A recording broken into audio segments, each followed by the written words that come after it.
Hawks lose 5-1 to the Detroit Red Wings.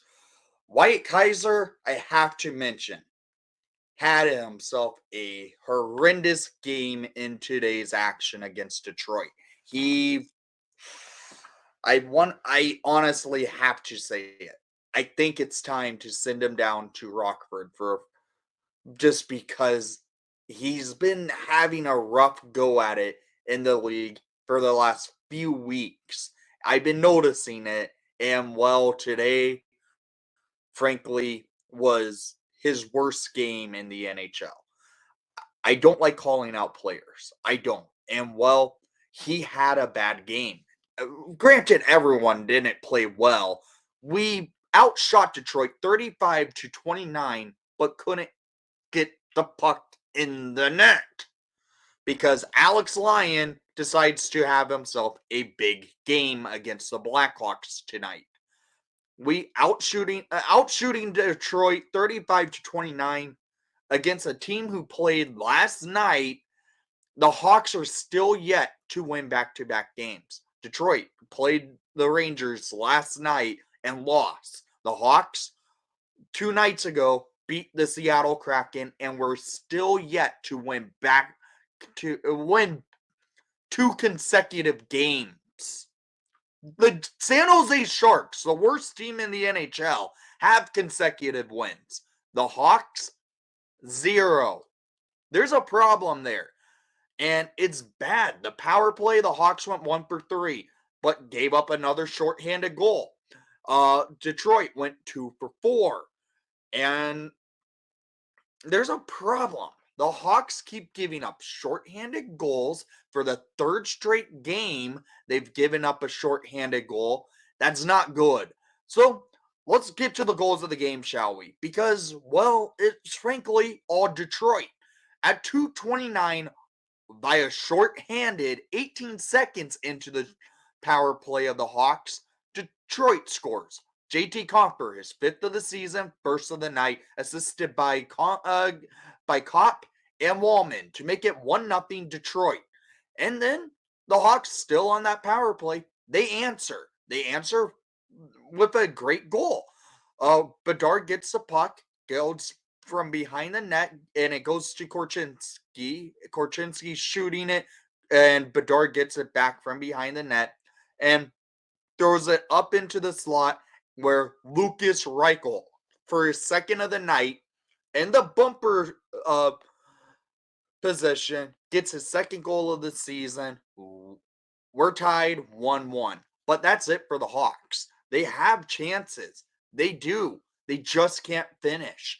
They can't play well defensively. And the first goal that frankly Kaiser was out on the ice for, he was out on the ice for for most of the Detroit goals, comes up now because at 8:42 in the first period, Robbie Fabry gets Wyatt Kaiser all twisted up, and it's Fabry for his 6th of the season, assisted by Wallman to make it a 2-1 game. The Hawks have issues getting with the odd man rush. They have issues with the backdoor play. And that happens in this game. More odd man rushes, more backdoor goals, and that's a bad problem. Keep happening each and every night. We go to the second period, it's down by 1. And Hawks came out pretty strong. They were moving the puck well, getting some opportunities off. But at 5:09 in the second period, Ben Sherratt, his second of the season, assisted by Alex DeBrincat and Lucas Raymond to make it 3-1 Detroit, right?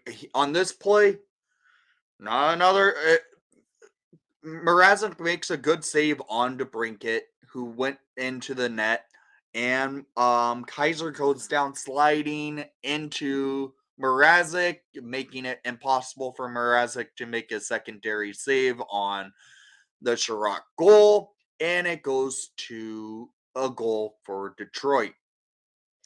So we're down by 5 minutes into the second period.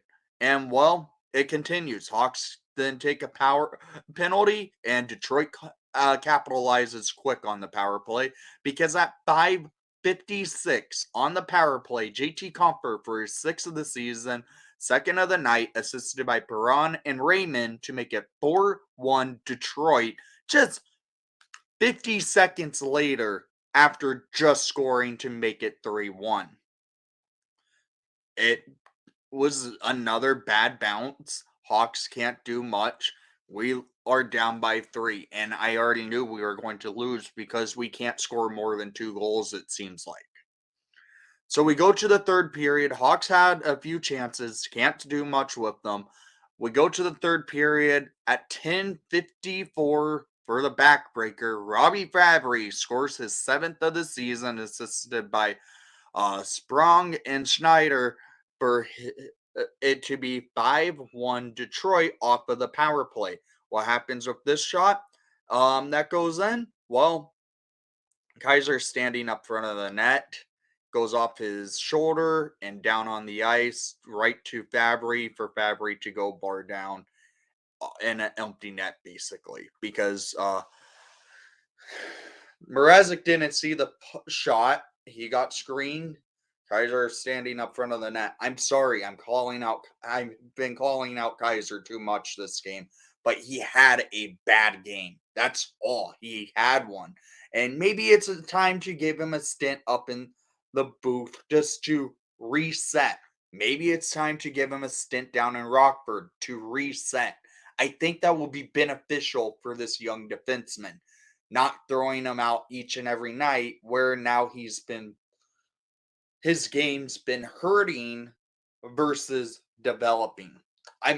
That's where I'm at. I think his game needs a reset for confidence purposes. He has not had a good game the last couple of weeks now.